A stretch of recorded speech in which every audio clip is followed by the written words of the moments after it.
오늘 여러분들과 함께 이 거룩한 세례에 대해서 한번 살펴보도록 합니다. 예수님을 믿는다는 것, 그것은 우리의 변화를 이야기하는데요.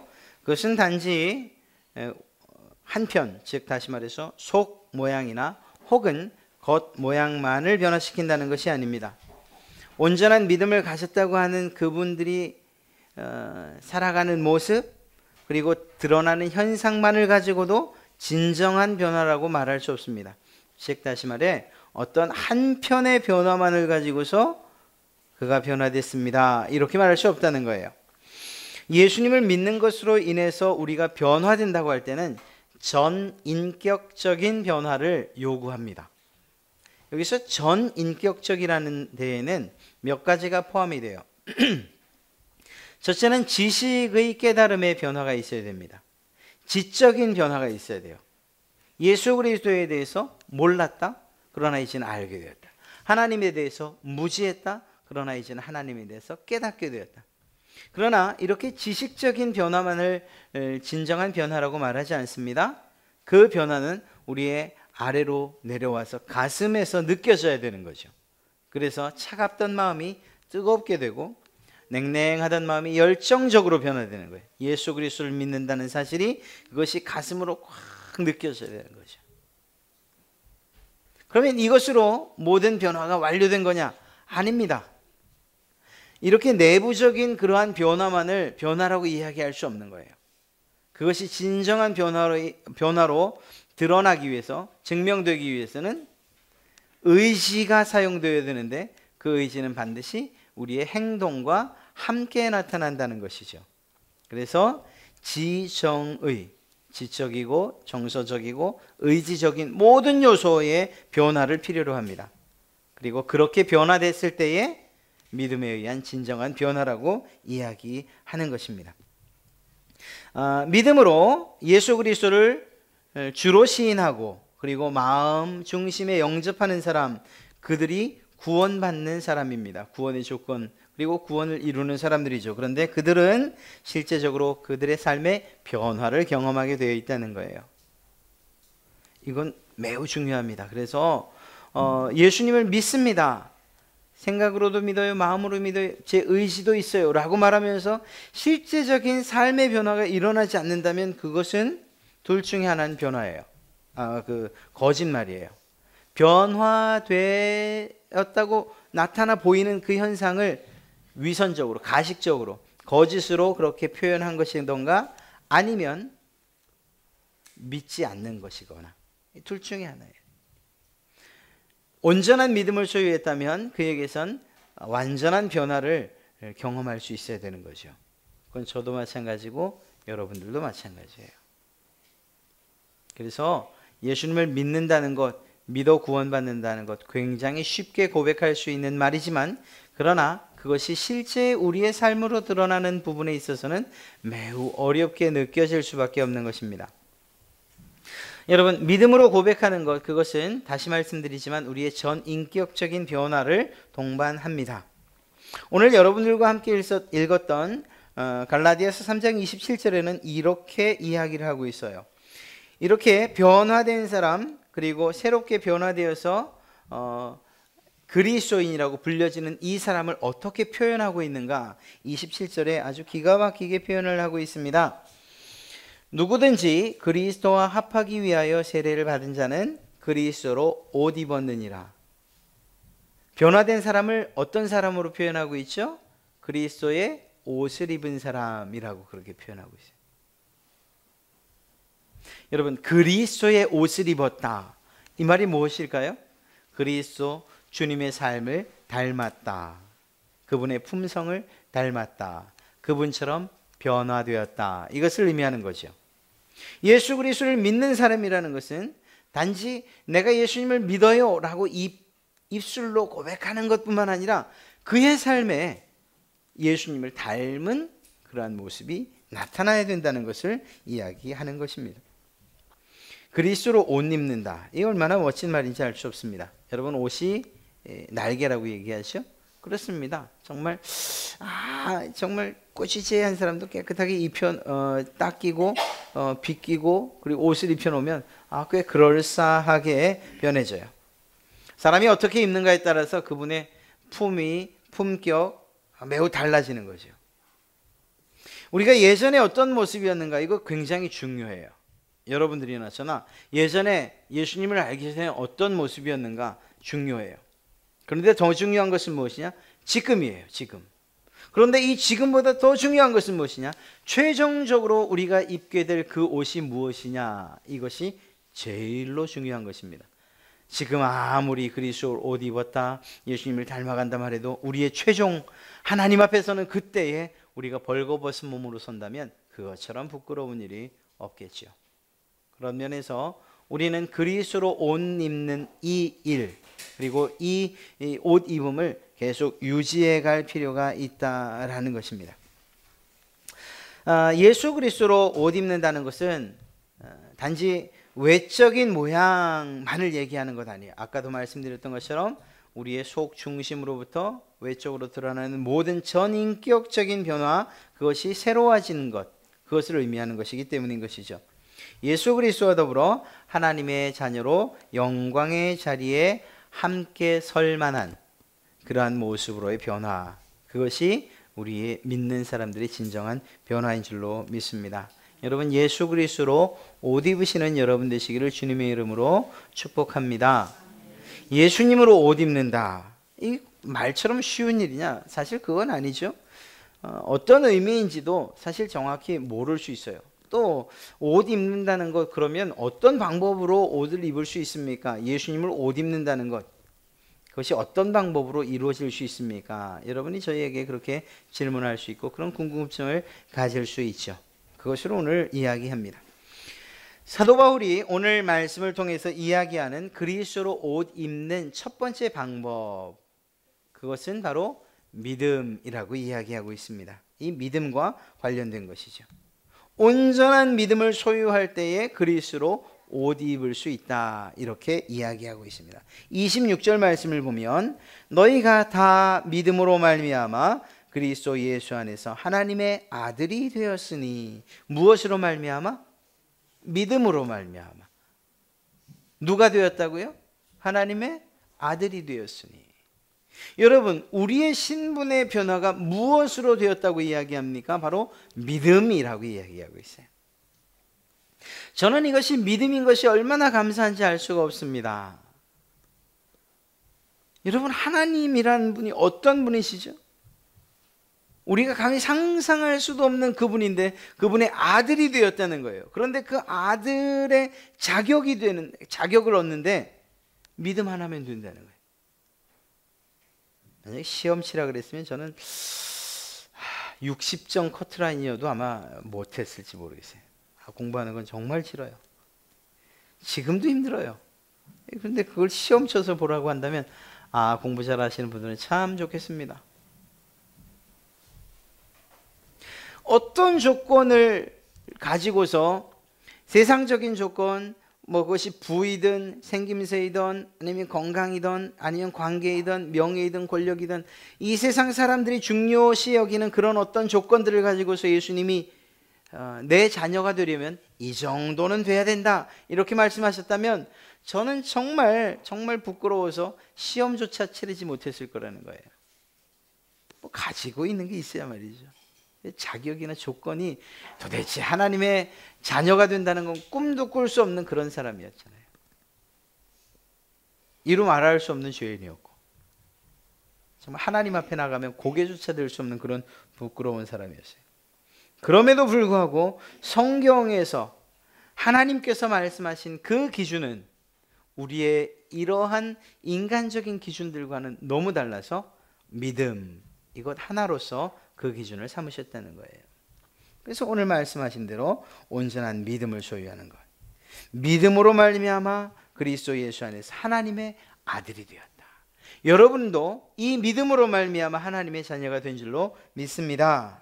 그렇습니다. 우리가 믿음으로 하나님의 아들이 될 수 있다고, 다시 말해 그리스도를 옷 입을 수 있다고 오늘 말씀하고 있는 거예요.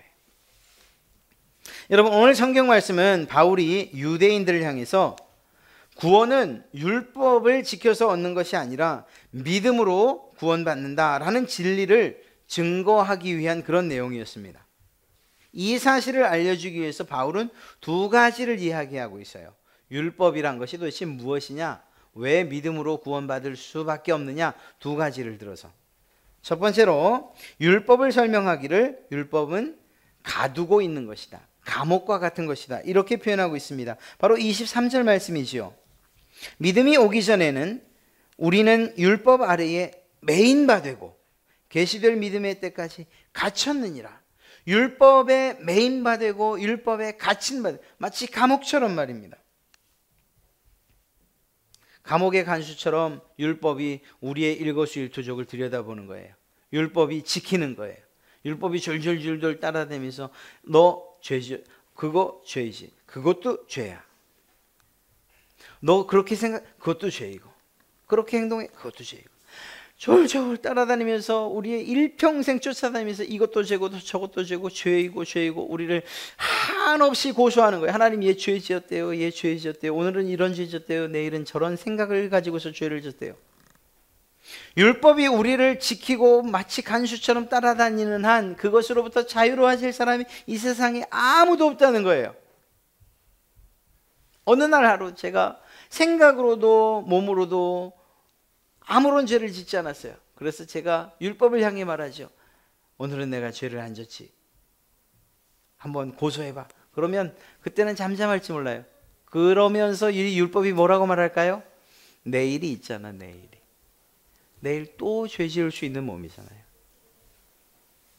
우리의 죄의 본성이 정말 죽지 않는 이상 사라질 수 없는 거거든요. 그래서 정말 우리의 성화의 완성, 영화는 죽을 때, 하나님 앞에 설 때 비로소 완성되는 거예요. 이 세상은 그래서 성화, 거룩해지는 과정인 거예요. 그렇기 때문에 오늘은 거룩하게 살았는지 모르지만 내일은 또다시 넘어지고 죄질 수밖에 없는, 그럴 때마다 이 율법이 마치 간수처럼 쫓아다니면서 이것도 죄, 너 오늘 또 무슨 죄, 너 오늘 또 무슨 생각으로 죄, 요시, 이렇게 갇힌 바 됐다는 거예요, 율법에. 그래서 우리의 삶은 온통 죄로 물들 수밖에 없게 됐다는 것이죠. 이러이러하니 잘못되었다고 끊임없이 우리를 율법이라는 감옥에 가두는 거예요. 가두는 거예요. 그것으로부터 자유로워질 사람이 있습니까? 결코 없다는 것입니다. 613가지나 되는 율법 다 지켜서 612가지를 지켰다 하더라도 한 가지 범하면 모든 율법을 지키지 않은 것과 같다 말씀하시니 누가 율법을 지켜 자유를 얻을 수 있겠냐는 거예요. 누가 그 율법을 지켜서 의롭다 될 사람이 어디 있냐는 거죠. 사도 바울이 바로 그걸 말하는 거예요. 율법으로는 하나님의 자녀가 결코 될 수 없다고 말하는 거예요. 또한 이렇게 감옥으로 표현하고 있고 갇힌 것으로 표현하는 것과 동시에 우리 오늘 성경에는 초등선생이라고 되어 있죠. 예전 성경, 개역 성경에는 이걸 무슨 선생이라고 표현하고 있죠? 몽학선생. 그리고 이게 실제적으로 킹제임스 버전에는 그냥 교사로 표현되어 있어요. 그런데 여러분, 오늘 여러분들이 읽다가 율법은 초등교사, 우리가 초등교사 아래 있지 아니하도다 25절 말씀을 읽으면서 초등교사 좋지, 요즘 초등학교 교사가 최고인데, 그렇게 혹시 생각하지 않으십니까? 그렇게 착각할 수 있어요. 여기에서 말하는 몽학선생, 초등교사 혹은 교사라는 의미가 유대인들의 교육, 그리고 그 교육 전통 아래서 보면 우리가 생각하는 거랑 전혀 다르거든요. 이 몽학선생이라는 말이 도대체 뭘 말하는 거냐 하면요, 그것은 어떤 품위 있는, 권위 있는, 그리고 어느 정도 지위에 있는 그런 스승을 얘기하는 게 아니에요. 몽학선생은 대부분 지혜로운 노예 가운데서 주인이 선택을 해요. 노예예요, 노예. 뭐 그렇지 않은 경우도 있었지만 대부분은 그렇습니다. 종이에요, 종. 그가 하는 일이 뭐냐면 마치 우리 어린이집 보모들이나 혹은 돌보는 어른들을 또는 그 뭐라고 얘기하죠? 그 아이 돌봐주시는 분들, 그분들이 유치원 아이들을 등교시키고 그리고 데려오고 하는 이것. 유치원생이나 초등학생들을 학교 출입 지도하고 또 그 행동 감시하는 거. 그런 정도 수준을 하는 사람, 책임을 맡은 사람을 몽학 선생이라고 얘기해요. 초등교사라 그래서 이게 초등학교 선생님을 얘기하는 게 아니고요. 그 아이가 그 유아기 시절, 유년 시절, 성인이 되기 이전, 훨씬 이전까지 그 아이가 다른 길로 가지 않게 공부하는 곳으로 데려다주고 데려오고 하는 이런 정도. 때로는 가혹하리만치 엄격하기도 했다고 해요. 분명하게. 그러나 그가 하는 일의 성격을 보면 가르치는 일이라기보단 버릇을 고치는 정도의 사람, 이렇게 이해하면 됩니다. 율법이라는 게 바로 그거예요. 율법. 그래서 이 아이가 초등학교를 지나고 중학교, 고등학교, 대학교를 갔음에도 불구하고 몽학 선생을 데리고 다닌다. 이건 참 창피한 일인 거예요. 필요가 없거든요. 자기 스스로 알아서 할 나이가 되었다 인정하기 때문에. 율법이라는 것이 그렇다는 것입니다. 율법이 바로 이러한 몽학 선생처럼 그냥 인도해 가는 그러한 직무를 맡은 그러한 자예요. 누구에게로? 예수님에게로. 율법이 맡은 책무가 무엇이냐? 여러분들을, 사람들을 예수님에게로 인도해 가는 그 정도의 그 직무를 바로 율법이 맡고 있다는 거예요. 그래서 몽학 선생이라는 표현을 해요. 그리고 더 정확하게는 사도 바울이 이 점에 대해서 그 어떤 때에 대해서 분명히 선을 긋고 있는데요. 읽었던 23절 그 말씀을 보면 믿음이 오기 전 그리고 그 뒤에 믿음의 때까지 갖췄다 이렇게 얘기를 해요. 믿음의 때까지 율법이 필요한 거예요. 여러분이 믿으셨어요? 그러면 그 율법이 더 이상 여러분들을 의로움으로 인도한다거나 하나님의 자녀의 자리로 인도하지는 않는다는 거예요. 믿음의 때까지, 예수 그리스도의 때까지 율법이 필요하다라는 것입니다. 물론 율법의 제3용도라고 해서 율법이 우리에게 유익을 주는 바가 있어요. 그것은 우리가 의롭게 되는 데 사용되는 것이 아니고 하나님의 백성으로서 지켜 살아가야 할 법, 그리스도인 하나님의 백성이 된 사람이 어떻게 살아가야 하는가 제시하는 그런 삶의 기준으로서의 법, 그렇게 사용되기도 하지요. 그러나 그것이 우리를 의롭게 한다거나 우리를 구원하는 것은 결코 아니라 하는 것입니다. 믿음이야말로 죄악으로 오염된 인간이 구원을 받고 의롭다고 인정받을 수 있는 유일한 방법이고 유일한 길이에요. 무엇이? 믿음이. 예수 그리스도를 믿는 그 믿음, 그것이 그렇게 중요한 것입니다. 예수 그리스도를 옷 입는다, 이것은 바로 우리에게 온전한 믿음을 요구하는 거예요. 완전하고도 온전한 믿음을 가졌다라고 할 때 우리는 예수 그리스도를 옷 입었다 이렇게 표현할 수 있는 것이죠. 여러분, 주님 그리스도로 옷 입기를 원하십니까? 그렇다면 그것은 예수 그리스도를 믿는 것으로만 가능하다는 거예요. 나 예수님을 안 믿어요 라고 하면서 예수 그리스도의 옷을 입었다 이렇게 말할 수는 없다라는 것입니다. 또 한 가지 사도 바울이 오늘 말씀에서 그리스도로 옷 입는다라고 할 때 그 옷 입는 것을 어떤 것으로 표현하고 또 어떤 방법을 제시하고 있느냐, 바로 오늘 살피고자 하는 세례예요. 더 정확하게 말하면 예수 그리스도와의 연합, 이 하나 되는 일을 그리스도로 옷 입는다 이렇게 표현해요. 제가 옷을 이렇게 입으면 이 옷이 저와 하나 되잖아요. 제가 손을 들었는데 옷은 이 아래로 이렇게 쳐지는 일은 없죠. 적어도 제가 이 옷을 입고 있는 이상 제가 움직이는 데 따라서 이 옷도 따라서 움직일 수밖에 없어요.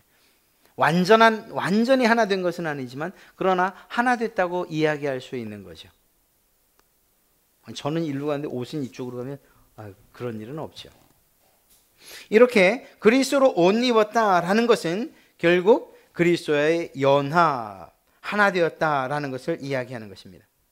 그러면서 그리스도와의 연합을 이야기하면서 오늘 우리가 살피고자 하는 바로 이 세례를 사도 바울이 언급하고 있는 거예요. 그리스도와 연합되는 것을 표현할 때에 세례를 이야기한다는 거죠. 그리스도의 연합, 사실 중세 카톨릭 그것에서 반발해서 바른 신앙을 가지고자 또 지켜나가고자 했던 수많은 종교 개혁자들이 공통으로 외쳤던 게 있어요. 그게 무엇이었냐? 아까 살폈던 믿음에 관한 것. 그래서 네 글자, 오직 믿음, 오직 믿음. 행위가 아니라, 행동이 아니라, 어떤 행동으로 보상받는 것, 그것이 구원이 아니라 오직 믿음으로 얻는 것이 구원이다, 이렇게 얘기를 했던 거죠.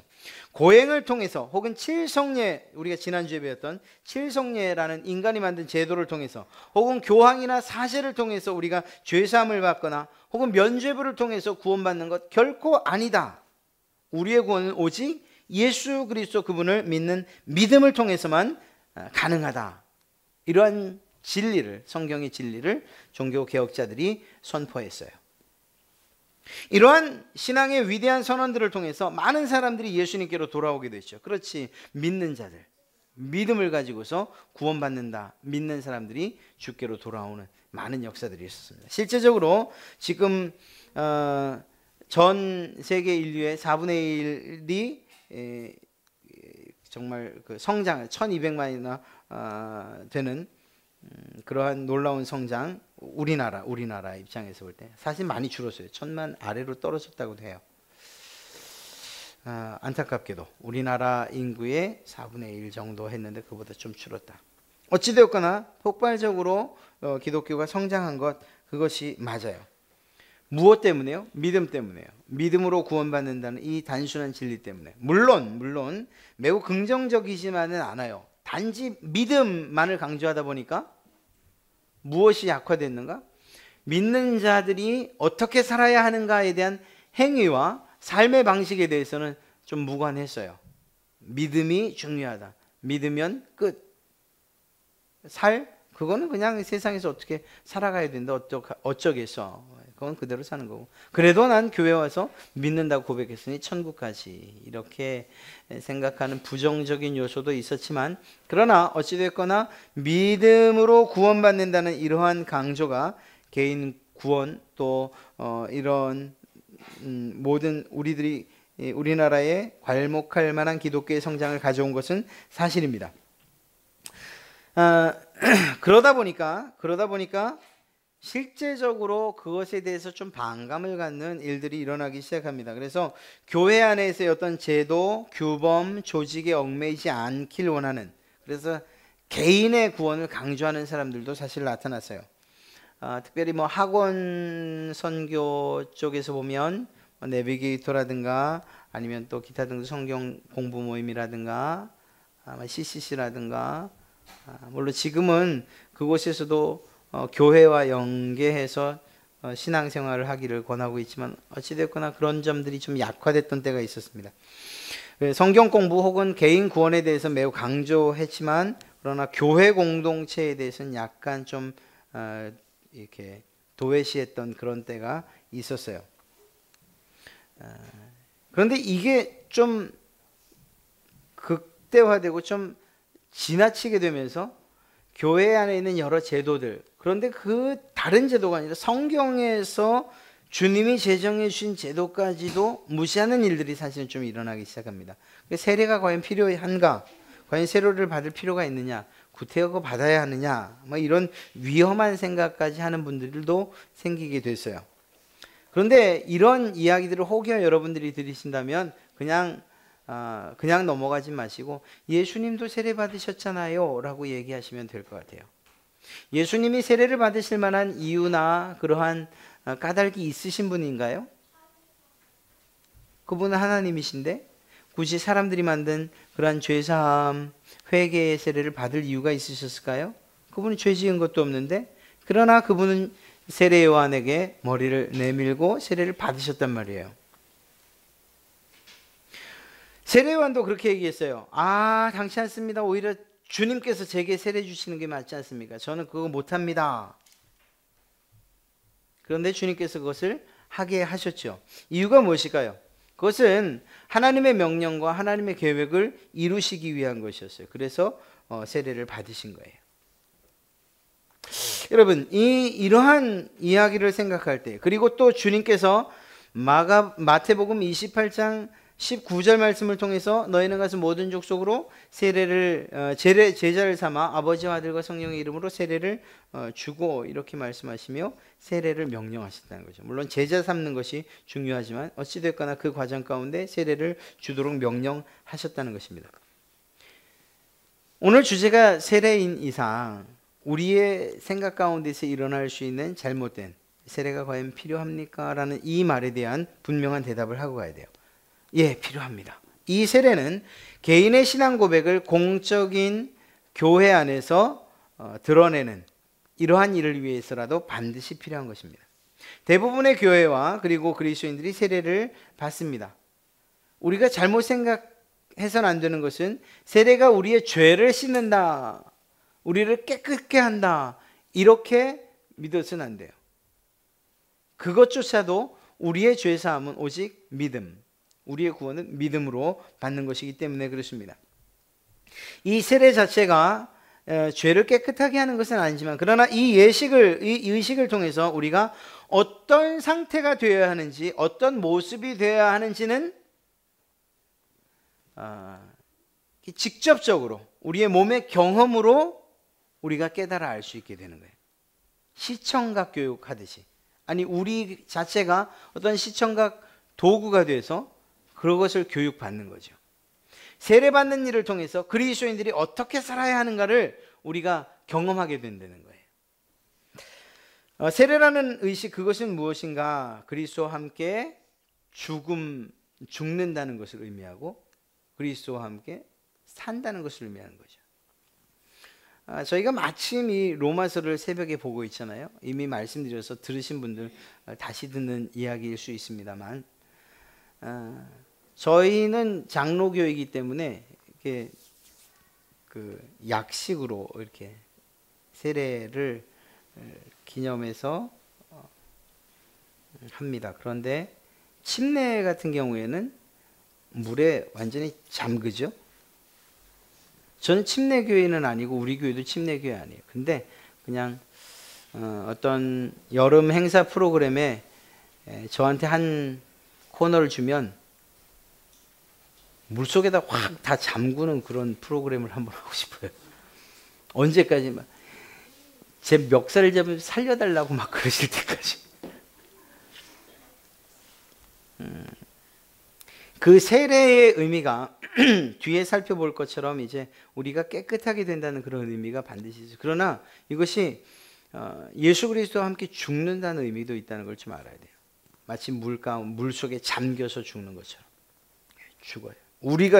내가 죽는, 죄의 몸인 우리가 죽어요. 그리고 새롭게 사는 거예요. 여러분, 죽음이 있어야 부활이 있고 옷을 벗는 일이 있어야 입는 일이 있고요. 이러한 것처럼 우리가 세례를 통해서 우리 죄된 몸이 죽는 것을 경험하고 그리고 다시 예수 그리스도로 인하여 살아났을 때에, 그때에 바로 그리스도로 옷 입는다는 것이 무엇인지, 새 사람을 입는다는 것이 무엇인지, 새 사람으로 살아간다는 것이 무엇인지를 감각적으로 더 유익하게 느낄 수 있다라는 것입니다. 이러한 세례 의식을 통해서 그리스도와 함께 죽음을 경험해야 하고 또 일평생 동안 그러한 죽음을 인식하면서 그렇게 살아간다면 우리가 사는 것, 내가 사는 것이 아니요 내 안에 예수 그리스도가 사신다는 말이 무엇인지 좀 더 깊이 깨달으며 살아갈 수 있다라는 거죠. 무엇인가 잘못하고 죄를 지을 상황이 되면, 나는 죄 지을 수 있는 나는 이미 죽었는데, 언제? 세례와 함께 세례를 통해 예수 그리스도와 함께 십자가에 못 박혀 죽었는데, 그러한 의식을 우리가 할 수 있고 깨달을 수만 있다면 우리가 그것으로부터 멀어져 성화의 길을 걷는데 큰 유익이 될 것이라는 거죠. 그래서 세례의 상태를 기억하려고 애쓰는 건 매우 중요하다라는 거예요. 어떤 상황이 생겨서 죄를 지을 상황이 생기고 정말 악한 일을 할 그런 상황이 생길 때, 그것을 할 수 있는 몸이 없으면 죄 지을 수 있습니까? 없지요. 그 몸이 언제 죽었습니까? 예수님과 함께 십자가에서. 언제? 세례의 의식을 통해서 내가 죽었다는 사실 다시금 깨닫는 거예요. 죄 지을 몸이 없는데 어떻게 죄를 짓겠어요? 내가 죽었다라고 생각하는데. 제단에 올려지는 제물이 살아있어서야 그것이 어떻게 하나님에게 드려질 수 있겠어요? 아주 완전히 분해하잖아요. 이 구약 제사법을 보면 모든 제물들이 다 각이 떠지죠. 그거 어떻게 살아 움직일 수 있어요? 그것도 어설프게 하면 사실 살긴 해요. 그 구약 시대가 아니라 예전에 이 닭을 잡을 때 서투르게 잡으면 정말 죄송해요. 정말 죄송해요. 좀 잔인한 얘기이기도 한데 목을 이렇게 쳤는데 놓치면 뛰어다녀요. 그런 일들이 아니고서야 어떻게 정말 몸이 다 각이 떠지고 나서 제단에 올려졌는데 살아서 나 아직 살았어 이렇게 얘기할 수 있단 말이에요. 죄 지을 몸이 죽은 거예요. 죄 지은 죄의 몸이 죽은 거예요. 우리도 그런 마음으로 이 세례를 생각해야 되는 거예요. 내가 예수 그리스도와 연합한다라는 것은 실제적으로 죄의 몸으로는 연합할 수 없는 거죠. 그러니까 우리의 죄의 몸이 죽는 거예요. 세례식을 통해서, 세례 예식을 통해서 내가 죽었다는 것을 늘 일평생 기억해야 되는 거죠. 십자가에서 죽었다는 것. 더 이상 죄 지을 몸이 없어라고 고백할 수 있어야 된다는 거예요. 그러며 거룩한 성화의 길을 계속 걸어가야 된다라는 것이죠. 그래서 로마서 6장 3절과 4절은 이렇게 이야기하고 있어요. 무릇 그리스도 예수와 합하여 세례를 받은 우리는 그의 죽으심과 합하여 세례를 받은 줄 알지 못하느냐. 예수 그리스도의 죽으심과 합하여 세례를 받은 거예요. 우리가 죽는 것을 세례의 의식 가운데 담았다라는 것이죠. 그러므로 우리가 그의 죽으심과 합하여 세례를 받음으로 그와 함께 장사되었나니 이는 아버지의 영광으로 말미암아 그리스도를 죽은 자 가운데서 살리신 것 같이 우리로 또한 생명 가운데서 행하게 하려 함이라. 우리가 예수 그리스도와 함께 죽었으니 다시 부활하신 예수님을 따라 다시 부활할 것이다. 그분을 따라. 이것을 고백하고 있는 것이죠. 사랑하는 성도 여러분, 아까 말씀드렸던 것처럼 그리스도로 옷 입는다라고 할 때에 옷이 아무리 날개라고 해도 그래도 그래서 그럴싸한 옷을 입혀놨다 하더라도 그 사람의 내면이 변화되지 않고 속 중심이 변화되지 않는 이상 아름답고 멋진 옷 그것처럼 살아가지는 않을 것이라는 것 우리가 알아요. 기대할 수도 없어요. 우리가 그리스도로 옷 입는다는 것, 그것이 그리스도와 함께 죽는다는 사실을 포함해야 되는 이유가 여기 있는 거예요. 우리의 속이 살아서는 아무리 그리스도로 옷 입었습니다라고 말한다 할지라도 그것이 실제로 증명되는 일은 한 번도 없다는 거예요. 우리가 속이 살아서는.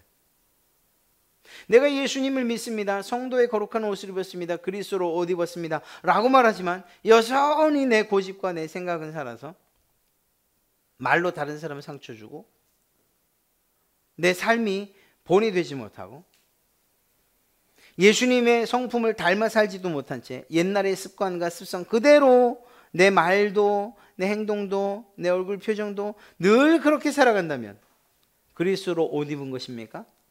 아니죠. 그건 굳이 표현한다면 양의 탈을 쓴 늑대라고나 할까요? 속은 전혀 변하지 않은 겉만 깨끗해 보이는. 좀 더 충격적인 표현을 하면 예수님께서 말한 대로 하면 회칠한 무덤이 될 수밖에 없는 거예요. 겉은 그럴싸한 그리스도의 옷을 입었다 하지만 속은 전혀 변함없는, 그건 결코 변화라고 할 수 없는 거예요. 사랑하는 성도 여러분, 우리가 그리스도로 옷 입기를 소원하고 그렇게 살기를 원합니다. 그리고 그러한 마음을 세례 의식 가운데 담아서 그것을 소중한 경험으로 삼아 우리의 죽음을 실제적인 감각으로 경험하고 그리고 일평생 그 감각을 기억하면서 나는 죽었고 오직 내 안에 예수 그리스도가 삽니다 라고 고백하면서 그렇게 살아가요. 그렇게 살아가지 않는 이상 그냥 우리가 여전히 내 안에 살아있다 라고 한다면 우리는 결코 그리스도로 옷 입었다고 말할 수 없을 거라는 거죠. 이것이 참 걱정이 되긴 해요. 이러한 강조를 하면 이게 행동이 중요한 거구나. 행위가 중요한 거구나. 이러한 생각들이 발전해서 구원은 우리의 행위가 반드시 필요해. 이렇게까지 가시면 안 돼요. 순서를 잘 기억하셔야 돼요. 그게 아니고요. 구원에는 오직 믿음이에요. 예수 그리스도를 통해서 우리가 구원받아요. 그러나 구원받은 자가 구원받은 삶을 살아가고 그리고 구원받았다는 것을 증명해내며 사는 데 있어서는 우리가 변화된 삶을 살아야 된다는 거예요. 아까도 말씀드렸잖아요. 나 구원받았습니다 말하는데 삶이 조금 더 변하잖아요. 더 악해져요. 그러면 둘 가운데 하나는 거짓말인 거잖아요. 구원을 받았다는 것이 거짓말이거나 아니면 내가 믿는다고 말하는 이것이 거짓말이거나. 사랑하는 성도 여러분, 그렇습니다. 그리스도로 옷 입기 위해서 옷 입는다라는 이 사실은 우리의 온전하고 바른 믿음을 요청해요. 그리고 그 믿음을 가지고서 옷 입는 거예요. 그러나 그 믿음을 가지고서 그리스도와 연합해 옷 입었다면 그러면 그 옷에 걸맞는 삶을 살아야 되는 거예요. 예수 그리스도라는 옷을 입었으면 그 예수 그리스도라는 옷에 걸맞는 삶을 우리가 살아야 된다는 거예요. 어떤 내가? 전인격적인 내가. 생각만이 아니고 마음만이 아니고 의지만이 아니고 모든 몸으로. 그리고 성경은 이렇게 그리스도와 연합된, 그리스도와 하나 된, 그리스도를 옷 입은 사람들이 어떻게 살아가야 하는가에 대해서 이야기하고 있어요. 그것이 무엇인가 하면 28절 말씀을 보면 너희는 유대인이나 헬라인이나 종이나 자유인이나 남자나 여자나 다 그리스도 예수 안에서 하나니라. 우리 교회가 예수 그리스도로 옷 입었다. 모든 성도들이 다 그렇게 고백한다면 우리는 하나여야 된다는 거예요. 차별이 없어야 된다는 거죠. 그리스도로 옷 입은 사람들을 하나님이 차별하여 대우하지 않겠다는 거예요. 하나님도 차별하지 않겠다고 말씀하셨다면 그러면 우리가 그럴 수는 없는 거죠. 이것이야말로 정말 얼마나 기쁜 소식입니까? 왜냐하면 아무리 그리스도로 옷 입었어도 그가 부자인지 가난한지 많이 배웠는지 적게 배웠는지 잘생겼는지 못생겼는지에 따라서 하나님이 옷 입었지만 그러나 내가 차별해서 좀 차등을 좀 두어서 대우하겠다 이렇게 말씀하셨다면 저를 비롯해서 많은 사람들이 예수 그리스도라는 옷을 입었음에도 불구하고 절망할 수밖에 없기 때문이죠. 혹시 여러분들 가운데 그래도 난 괜찮지 뭐 이 정도면 내가 하나님께서 그런 분 계십니까? 얼마나 감사한지 모르겠어요. 그렇다면. 그러나 저는 감사할 수가 없어요. 만약에 그렇다면. 그렇게 우리를 차별하신다면. 그리스도의 옷을 입었음에도 불구하고 그 안에 있는 인간적인 어떤 스펙들이나 어떤 조건들이나 어떤 상황들이나 환경들이나 이것을 가지고서 우리를 구별하시겠다고 했다면 우리는 낙심할 수밖에 없다는 거예요. 그러나 너무나도 감사한 것은 하나님께서 이러한 인간적인 기준으로 우리를 차별하지 않으시겠다는 거죠. 단지 그리스도로 옷 입었는가 아닌가만을 보겠다고 하신 거예요. 마태복음 22장에 보면 왕이 자기의 그 혼인잔치에 사람들을 초대하죠. 초대했던 사람들이 안 오잖아요. 그러자 종들을 시켜서 야 산으로 들로 울로 나가서 다 데려와라. 그래서 많은 사람들을 데려와요. 그런데 거기에 예수님의 비유에 이 말은 왜 넣었을까 싶은 게 하나 들어가요. 그게 뭔가 하면 22장 11절의 말씀인데요. 왕이 손님을 만나러 들어와 보니 한 사람이 예복을 입지 않은 거예요. 여러분 이건 잘 생각하셔야 돼요. 여기에서 이 예복이라는 건 뭔가 하면 현대어 성경을 보면 준비된 예복이란 이스라엘 백성들이 어떤 잔치에 갈 때는 그 잔치를 마련한 사람들이 예복을 준비해요. 왕이 준비를 한 거예요. 그러면 들어갈 때 이 왕이 준비한 예복들을 나눠줘요. 그러면 그걸 입으면 되는 거예요. 그런데 그 가운데서 어떤 한 사람이 이 준비된 예복을 입지 않았다는 거죠. 그리고 그것이 왕의 눈에 띄었던 거예요. 그래서 결국은 쫓겨나죠. 이게 도대체 뭘 말할까요? 뭘 말할까요? 교회 안에서는요, 주님이 마련해 주신 그리스도에 오시면 충분하다는 거예요. 저는 이 사람이 이 준비된 예복을 입지 않은 사람이 허름하거나 아니면 정말 부끄러운 모습이거나 그러지 않았을 거예요. 이 사람은 뭔가 자기를 자신할 만한, 자랑할 만한 것을 가득 가지고 있는 사람처럼 생각돼요. 왕이 마련한 예복보다 훨씬 멋진 옷을 입었을 거예요. 어쩌면 그걸 자랑하고 싶었을지도 몰라요. 그곳에 사는 사람인데 그걸 착각하지는 않았을 거 아니에요. 그 옷을 입어야 된다는 것을. 그러니까 내가 왕의 자리에 오는데 이 정도 좋은 옷은 입어야지 하고 왔을지도 몰라요. 그런데 그 왕은 그것을 인정하지 않았다는 거예요. 내 잔치에서는 내가 주는 옷이면 충분해 라고 말씀하셨다는 거죠. 지금 우리 교회 공동체 안에도, 아니 우리 교회만이 아니라 주님께서 정말 왕의 잔치를 베푸실 때 그때 무엇을 보시냐? 그리스도에 오시면 충분해 라고 이야기하시는 거예요. 예수 그리스도면 충분하다. 인간적인 스펙, 정말 자랑할 만한 보석옷, 휘황찬란한 금으로 장식한 옷, 그거 다 필요 없다는 거예요. 세상의 가치로 볼 때에 좋은 옷, 귀한 옷, 멋진 옷, 오히려 그것을 예수 그리스도 옷으로 덮으라는 거예요. 그거면 충분하기 때문에. 교회 안에서 우리가 자랑할 게 있습니까? 혹시 학력을 자랑하실 분 계십니까? 가진 돈 자랑하실 분 계십니까? 자랑할 것 하나 없어요. 내가 어떤 직업을 가졌었는지, 또 무슨 대학을 나왔는지, 어디서 공부했는지, 어디서 근무를 했었는지, 지나간 것들이 도대체 우리에게 무슨 자랑이 되겠습니까? 지금 여러분들이 아무리 탁월하고 놀랍고 귀한 그러한 자리에 있다 할지라도 그것이 하나님 앞에서 도대체 무엇이 자랑이겠습니까? 거꾸로 얘기한다면 우리가 아무리 보잘것없어도 주님께서 주신 옷만 입었다면 그것으로 충분하다는 거예요. 조금도 부끄러울 게 없어요. 왕이 준 옷이 부끄럽습니까? 그걸 부끄러워하면 진짜 그 자리에 있질 말아야지. 전 부끄럽지 않아요.